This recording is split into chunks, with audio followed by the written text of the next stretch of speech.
Hello, everyone, and welcome to the Biophotonics Discovery Podcast. Whether you're a seasoned researcher, a student just starting out, or you just love a good story about how light is used to solve big problems, this podcast is for you. We're making the discoveries in biophotonics accessible one episode at a time.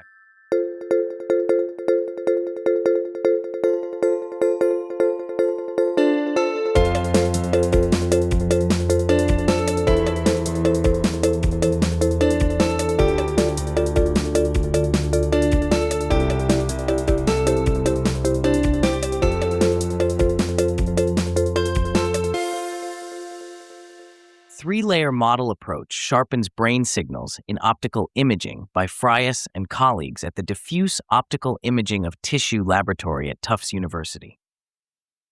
In a new study, researchers have demonstrated that a three-layer tissue model significantly enhances the ability to accurately analyze cerebral hemodynamics using functional dual-slope frequency domain near-infrared spectroscopy, or FNIRS. Functional near-infrared spectroscopy has become a key tool in monitoring brain activity due to its non-invasive nature. However, signal contamination from superficial tissues, like the scalp and skull, can severely complicate the analysis, muddling the target signals emanating from the brain. This study addresses this crucial challenge by validating a three-layer model that effectively accounts for these complications.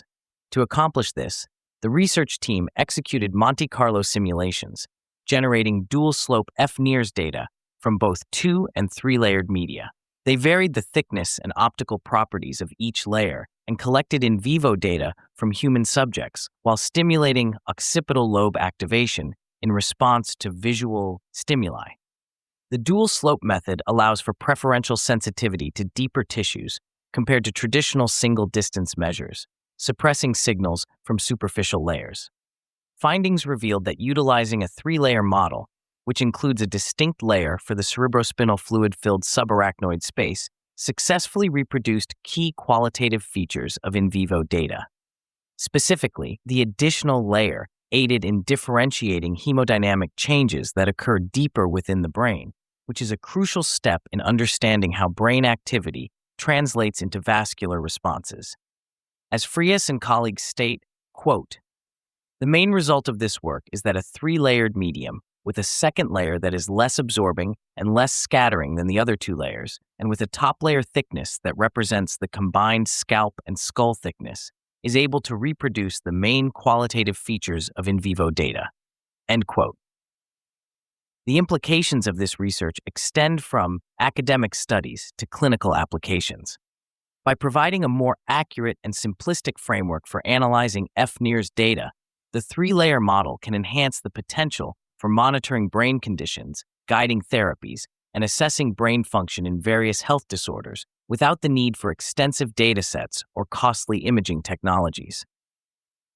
In summary, the successful implementation of a three-layer model not only clarifies the interpretation of FNIRS, but also opens new avenues for further research and practical uses in clinical neuroscience. Future directions involve refining this model to include additional tissue complexities, enhancing our ability to detect and interpret fine variations in cerebral hemodynamics. This study marks a significant step forward in the quest to harness the full potential of optical imaging for brain research.